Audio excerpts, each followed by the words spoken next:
Hello farmers, swing மீடியாவில் இதை பற்றி வரோம்னா பயோனி அப்படிங்கிற ஒரு அக்ரிமெண்ட் பிராண்ட் இருந்த ஓரியான் அப்படிங்கிற ஒரு பயோ பிளான்ட் ப்ரொடெக்டர் பற்றி தான் பார்க்க போகிறோம். அதாவது பயிர் பாதுகாவலன் அப்படின்னு நம்ம குறிப்பிடலாம். ஃபஸ்ட்டு இதில் வந்து என்ன டெக்னாலஜி அப்படின்னு பார்க்கும்போது இது வந்து குறிப்பாக 2 வகையான தாவரங்கள்லேருந்து எக்ஸ்ட்ராக்ட் பண்ண சாரை வச்சு தான் தயாரிச்சிருந்துருக்காங்க.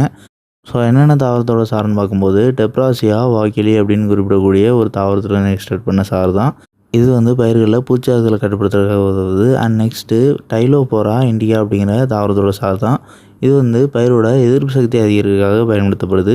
ஸோ இந்த 2 மூலக்கூறும் இதில் இருக்கிறதுனால இது வந்து பயிர்களுக்கு ஒரு பாதுகாவலான ஆக்ட் ஆகுதுன்னு நம்ம குறிப்பிடலாம். அதாவது பூச்சாக்குதலேருந்து பயிரை தற்காத்து பயிரோட எதிர்ப்பு சக்தி அதிகரிக்கிற மூலயமா சுலபமாக பூச்சி தாக்குதலுக்கு உட்படாமல் இருக்கிறதுக்கு பயிரை வந்து கட்டமைக்குது.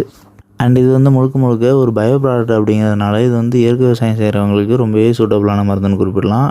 அண்ட் நெக்ஸ்ட்டு இதை பயணத்துலமா எந்த மாதிரியான பூச்சிகள்லாம் கட்டுப்படும் அப்படின்னு பார்க்கும்போது திரிப்ஸ் அப்படின்னு குறிப்பிடக்கூடிய வால் பேன்கள் அண்ட் மைட்ஸ்ன்னு குறிப்பிடக்கூடிய செம்மயன்கள்லாம் மஞ்சள் பேன்கள் அண்ட் வெள்ளை ஈக்கள்னு குறிப்பிடக்கூடிய ஒயிட் ஃப்ளைஸ் அண்ட் ஏபிட்ஸ்ன்னு குறிப்பிடக்கூடிய அசிடும் பூச்சிகள், இந்த மாதிரியான பூச்சிகள் எல்லாத்தையுமே பயிர்களில் ஓரளவு கண்ட்ரோல் பண்ணும். அதாவது மைல்டு இன்ஃபெஸ்டேஷன், ஆரம்ப நிலை பூச்சி பரவலில் அந்த பூச்சிகளை கட்டுப்படுத்துறதுக்கு நம்ம வந்து பயன்படுத்தலாம். ஸோ இது வந்து இந்த பூச்சிகளை அழிக்கவும் செய்யும் அண்ட் அதே நேரத்தில் பெரும்பாலான பூச்சிகளை விரட்டியும் விடும். அண்ட் சுற்றுச்சூழலில் பயிர்களுக்கு நன்மை விளைவிக்கக்கூடிய பூச்சிகளுக்கு இது வந்து பெரிதில் எந்த ஒரு பாதிப்பையும் ஏற்படுத்தாது.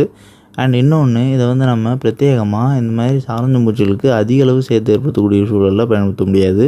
இதனால் இது வந்து ஒரு பயோ ப்ராடக்ட் அண்ட் இது வந்து இதோட ரிசல்ட் பர்சன்டேஜ்னு பார்க்கும்போது ஹையர் இன்ஃபெஸ்டேஷனில் ஒரு சில சதவீதம் தான் இருக்கும். ஆனால் இதுவே மைல்டு இன்வெஸ்டேஷன் இப்போ தான் ஸ்டார்டிங் ஸ்டேஜில் பூச்சிகள்லாம் பரவுது பயிரை சேதப்படுத்து அப்படின்னா அதில் வந்து இதோட ரிசல்ட் பர்சன்டேஜ் வந்து மோர் தென் 80 இருக்கும். ஸோ பெரும்பாலான பூச்சிகள் வந்து அழியும். ஸோ அந்த மாதிரி இருக்கும்போது தான் நம்ம பயன்படுத்தணுமே தவிர இது வந்து அதிகமான சாதாரண பூச்சாக்கள் இருக்கும்போது பயன்படுத்த முடியாது.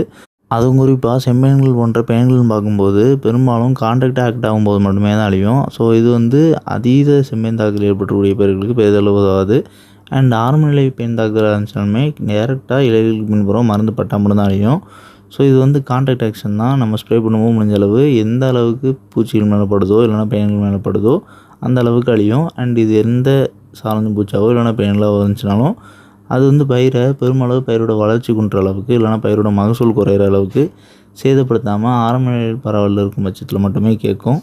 நெக்ஸ்ட்டு இதோட டோசேஜ்னு பார்க்கும்போது ஒரு லிட்டர் தண்ணிக்கு 1 ml அப்படிங்கிற விதத்தில் பயன்படுத்தினாலே போதும். அண்ட் இன்னொன்று ப்ரிவென்டிவ் மெஷராக பயிர்களுக்கு வந்து தொடர்ச்சியாக பயன்படுத்தணும்னு நினைக்கிறீங்க அப்படின்னா 10லேருந்து 15 நாட்களுக்கு ஒரு முறை பயன்படுத்தலாம். அண்ட் இதுவே ஆரம்ப நிலை சார்ந்த பூச்சாக்களே ரிப்பீட்டடாக ஒரு 5லேருந்து 1 வாரத்துக்கு உட்பட்ட நாட்களில் திருப்பி அக்கறாயிட்டே இருக்குது. அதாவது பூச்சிகள்லாம் அழிஞ்சு திருப்பி சுலபமாக வந்துடுது அப்படிங்கிற பட்சத்தில் நீங்கள் வந்து 5லேருந்து 1 வாரத்துக்கு ஒரு முறை தொடர்ச்சியாக பயன்படுத்தலாம். இதனால் பயிர்களுக்கு எந்த ஒரு வாய்ப்பும் ஏற்படாது.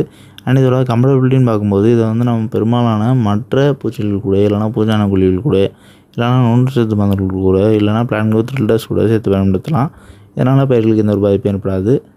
அண்ட் ஃபங்கசைடில் மட்டும் சல்ஃபர் சார்ந்திருக்கக்கூடிய பூஞ்சான குழிகள் கூடயும் இல்லைனா காப்பர் சார்ந்திருக்கக்கூடிய பூஞ்சான குழிகள் கூடயும் சேர்த்து பயன்படுத்தாமல் இருக்கிறது நல்லது. ஸோ இது வந்து ஃபைட்டோடாக்சிட்டி ஏற்படுவதற்கான வாய்ப்புகள் அதிகமாக இருக்குது.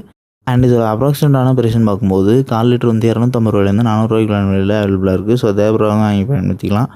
அண்ட் இந்த வீடியோவில் டவுட் இருந்துச்சுன்னா கமெண்ட் பண்ணுங்கள். இந்த மாதிரி வேறு எந்த ஒரு பிளான்ட் ப்ராடக்ட்டை பற்றியாவது தெரிஞ்சுக்கிச்சிங்கன்னா அந்த ப்ராடக்டோட நேமை மறக்காமல் கமெண்ட் பண்ணுங்கள். அண்ட் இந்த வீடியோ வந்து நீங்கள் புதிதாக பார்க்கக்கூடிய விவசாயிகள் இருக்கீங்க அப்படின்னா நம்மளோட அக்ரிகல்ச்சர் சேனலில் நிறைய விவசாய வீடியோக்கள் போட்டுட்ருக்கோம். ஸோ நம்மளோட அக்ரிகல்ச்சர் சேனலை மறக்காமல் சப்ஸ்கிரைப் பண்ணிங்க.